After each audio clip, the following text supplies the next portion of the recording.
नमस्कार। नाटकीय कहानियों का खुलासा के एक और एपिसोड में आपका स्वागत है, जहां हम दुनिया भर की सबसे तीव्र और दिलचस्प कहानियों पर ध्यान केंद्रित करते हैं। यह है वर्ल्ड इन्फोनेक्सस और मैं हूं आपका होस्ट सुकांत चौधरी। आज हमारे पास उत्तर कोरिया से एक नाटकीय कहानी है। हमारी कहानी एक अभूतपूर्व प्राकृतिक आपदा और एक क्रूर प्रतिक्रिया से शुरू होती है, जो शासन की नेतृत्व की तीव्रता को उजागर करती है। जैसा कि हमेशा होता है, हम कहानी के दौरान पारस्परिक सवाल पूछते रहेंगे। मैं कुछ बिंदुओं पर रुकूंगा और आपसे प्रश्न पूछूंगा, इसलिए तैयार रहें गहराई से सोचने और कहानी के साथ जुड़ने के लिए। इस साल की गर्मी में उत्तर कोरिया को एक अत्यंत विनाशकारी बाढ़ का सामना करना पड़ा। भारी बारिश के कारण चैगोंग प्रांत में बड़े पैमाने पर बाढ़ और भूस्खलन हुआ। इस आपदा का प्रभाव विनाशकारी था, जिसमें अनुमानित रूप से 4,000 लोगों की मौत हुई और 15,000 से अधिक लोग अपने घरों से विस्थापित हो गए। अब उस विनाश की कल्पना कीजिए। घरें पानी में डूबी हुई, खेतों में कीचड़ फैल गया और पूरे समुदाय खंडर में तब्दील हो गए। उत्तर कोरिया के सर्वोच्च नेता किम जोंग उन को इस जबरदस्त संकट का सामना करना पड़ा। आपके अनुसार जब कोई बड़ी आपदा घटित होती है, तो एक नेता को सबसे अधिक चिंता किस बात की होती है? त्वरित राहत कार्य, दीर्घकालिक पुनर्निर्माण, या नियंत्रण और प्राधिकरण बनाए रखना? और इसके पीछे का कारण क्या है? कृपया अपने विचार नीचे कमेंट्स में साझा करें। किम जोंग उन, जिनकी कठोर और क्रूर शासकीय नीतियों के लिए पहचान है, उन्होंने आपदा के तुरंत बाद कठोर कदम उठाए। रिपोर्ट्स के अनुसार उन्होंने 30 अधिकारियों की हत्या का आदेश दिया, जिन पर बाढ़ की स्थिति को संभालने में विफल रहने और इसके भयावह परिणामों को रोकने में असमर्थ रहने का आरोप था।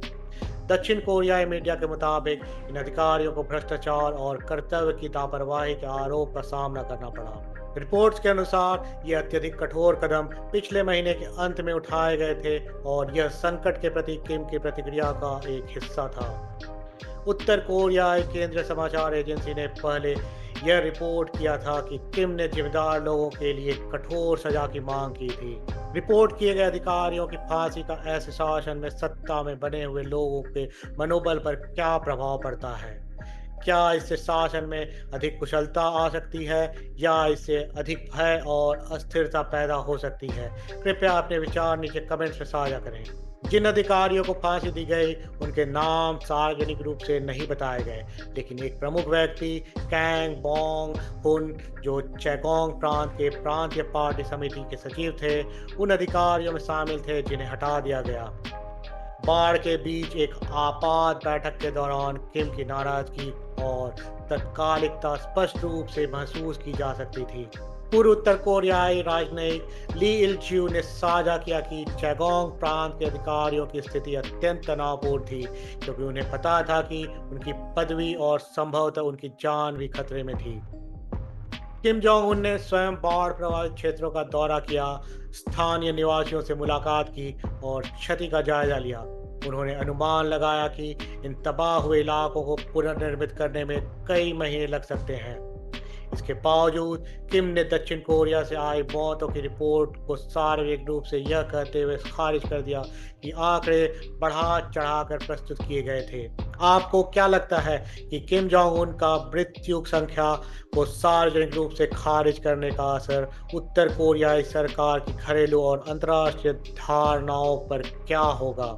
कृपया अपने विचार नीचे कमेंट्स में साझा करें। यह पहली बार नहीं है जब किम जोंग उन ने अधिकारियों के खिलाफ कठोर कार्रवाई की है। 2019 में रिपोर्ट्स आई थी कि किम ह्योक कॉल, जो उत्तर कोरिया के परमाणु दूत थे, उन्हें किम और तत्कालीन राष्ट्रपति डोनाल्ड ट्रंप के बीच शिखर सम्मेलन सुनिश्चित करने में विफलता के लिए फांसी दी गई थी। हालांकि बाद में पता चला कि कॉल वास्तव में राज की हिरासत में थे, उन्हें फांसी नहीं दी गई थी। उत्तर कोरिया की सार्वजनिक फांसी की दर बहुत कुख्यात है। कोरिया टाइम्स ने बताया कि कोविड-19 महामारी से पहले उत्तर कोरिया में औसतन 10 सार्वजनिक फांसी की घटनाएं होती थी। महामारी के बाद यह संख्या बढ़कर पिछले वर्ष में कम से कम 100 फांसी तक पहुंच गई थी। आपके अनुसार इतनी उच्च दर पर सार्वजनिक फांसी उत्तर कोरियाई लोगों के दैनिक जीवन और मनोविज्ञान को किस प्रकार प्रभावित करती है? क्या यह लोगों में एक गहरे डर का माहौल बनाता है या इसे शासन के नियंत्रण का एक सामान्य हिस्सा मान लिया जाता है? कृपया अपने विचार नीचे कमेंट्स में साझा करें। जैसे हम आज की नाटकीय कहानी को समाप्त करते हैं, यह स्पष्ट है कि उत्तर कोरिया की बाढ़ के प्रति प्रतिक्रिया ने दिखाया है कि शासन नियंत्रण बनाए रखने और अधिकार स्थापित करने के लिए उत्तर कोरिया कितनी चरम सीमाओं तक जा सकता है। प्राकृतिक आपदा और राजनीतिक प्रतिशोध का संयोजन दुनिया के सबसे गुप्त और दमनकारी राज्यों में से एक में नेतृत्व की एक काली तस्वीर पेश करता है। यह गहन यात्रा में हमारे साथ जुड़ने के लिए धन्यवाद, जिसमें हमने उत्तर कोरिया में हालिया घटनाओं की एक नाटकीय झलक देखी। यदि आपको यह एपिसोड पसंद आई हो तो कृपया हमारे पॉडकास्ट को सब्सक्राइब करें और एक समीक्षा छोड़ें। आपकी प्रतिक्रिया हमें और भी रोमांचक कहानियाँ लाने में मदद करती हैं।